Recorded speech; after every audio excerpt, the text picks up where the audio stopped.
Hi, welcome to this video day. It's the 10th of November. It's Thursday. In today's video, we're going to give our updated outlook and forecast for the euro. We're going to be looking at three euro pairs: euro USD, euro JPY, and euro GBP. We'll go to the charts in just a moment. Now, in terms of recently, the euro has held up well in the three pairs we're going to look at. However, speculators now have a major long position, and we think they're too bullish of the euro. We could see a break to the downside. Now, in terms of Newsday, we do have US CPI, which I'm expecting to boost the USD on the euro, and that will also spill over into the two crosses as well. And the euro, in our view, should work its way lower.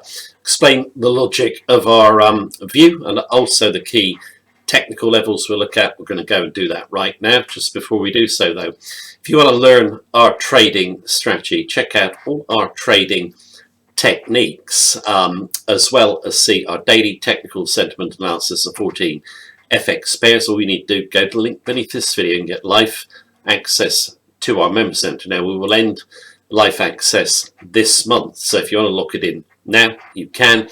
Also, you can get a discount on your membership fee for a limited period of time. Details obviously beneath the video. Also, beneath the video, you can join our Facebook group of traders if you wish and follow us on Facebook. Right, let's go and take a look at the opportunities. Right, first chart, Euro USD monthly. I've been bearish of this all year in our videos, and you can see the euro's really come down hard. But look at what's happened recently. You get a spike tail low towards the 95 level here, exhaust. Then you get a higher low on the blue candle, and then another higher low on the next blue candle. Okay, now are we near a bottom? Are we going to gravitate to the upside? Personally, I don't think so. I think we're going to see the euro continue to sell off to the downside. Now, in terms of, we've got US CPI today, I think that's going to boost the dollar, and also in the crosses it will help push the euro down as well. Now, in terms of coming in to CPI, we do have non-commercial players, that's speculators on the COT net traders positions long the euro, okay, and that's the biggest long position in a year. Generally in this period here where the euro has been falling hard, speculators have preferred the long side. Minus short there and a minus short there.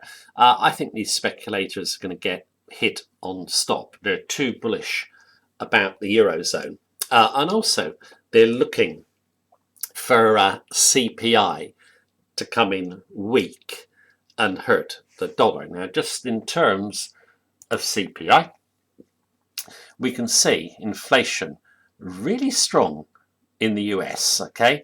The headline well above 8 and the core above 6. The Fed want inflation at 2%. Is it going to cool much today? I've written up some notes. You can read these on my blog. I've put the link beneath this video.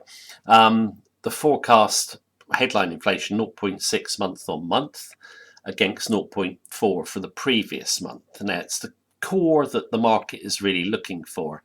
It's expected to increase by 0.5 down from 0.6. Okay. Now, my own view on this is, even if the core eases slightly, okay, it's still, well above where the Fed want inflation. Okay, markets already sold the dollar off on the view that the Fed could make a dovish move, but I just don't think they will. They don't pay attention to just one inflation report anyway. They're looking at several.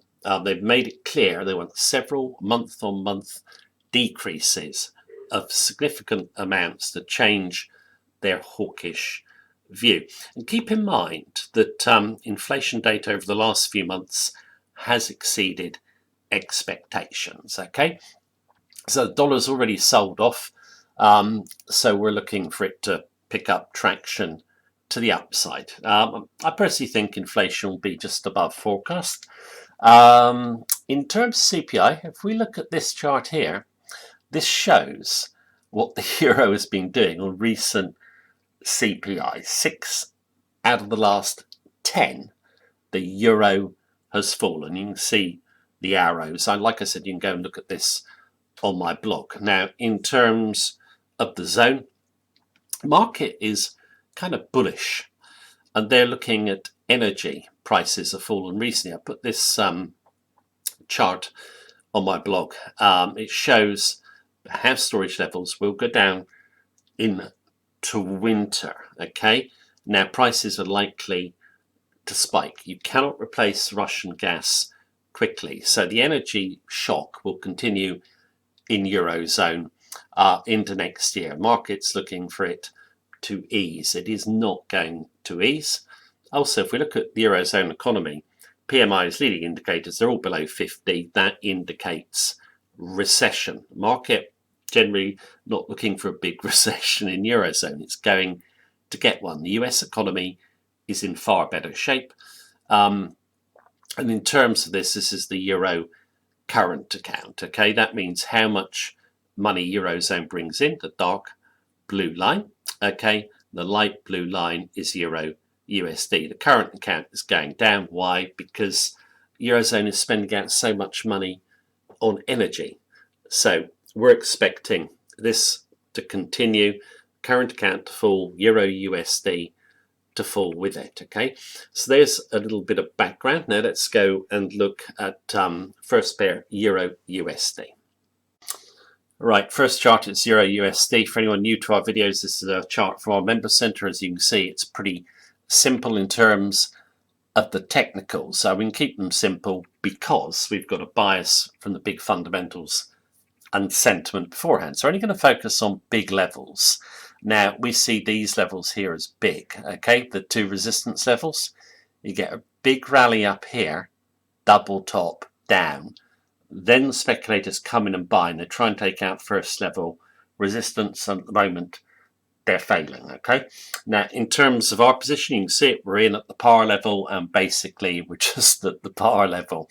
My own view is this level of resistance should hold on a close basis. If it goes up through the level, up to the level, you can sell weakness off it. This level here, I think, will be a strong level. This big red rejection back in September. In terms of the Fed, they will out-hike the ECB. I've mentioned this in previous videos. The ECB don't have much room to hike rates simply because the economy is in such bad shape. So what we're looking for is a breakdown. If we can break this tail low here, clear below the 1,000 level, we should follow through the 96. Then longer term, we're looking for a move to monthly support at 90. Okay. Now, in terms of the next pair, right, we're in Euro JPY or on Euro JPY. Now, in terms of this pair, we do see a strong move up here, trying to get higher. We do push above 148, down, big tail back up, trying to get higher towards 148, can't, back up, can't get to 148, down. I think this is the last push of the bulls. Okay, here, 3 low volatility candles. Now, my own view on this one is just take a break of 145.80. If we break 145.80, I'm looking for a big move to 142, then 140. You've got elevated speculative longs in this pair as well. Okay, you could look to sell into resistance. So we'll see how it goes. But at the moment in time, I'm looking for a break of support. Follow through to the downside. If we get good follow through, stop will come behind first level resistance. It's presently, if we get into it, behind second level at 147.80. But yeah, I think a downside break, very, very bearish if it comes. Now, in terms of Euro CHF, you've got, again, a strong rise in the euro there. Then we battle to hold the 99 level, fail, come back up, get through the 99 level, fail with a big red, and now we've got a little blue on the day. I think rallies should fail into 99. We're already in this trade, not much different to where we entered it, okay? But 99 I think should hold on the close basis. If we can get through this low here, then I think we'll be off to the downside. Now, in terms of Euro CHF, there's a really big long position in terms of the euro. I like the CHF longer term. I think it'll be the strongest European currency, relatively low inflation, certainly against Eurozone. A hawkish central bank, Swiss National Bank hawkish. Yeah, a stable economy, and it's a safe haven currency as well. So yeah, looking for Euro CHF to come down. Well, I'm looking for the euro to fall generally. We shall see. I'll update these pairs in my weekly forecast, but that is the video for today. Thank you very much for watching.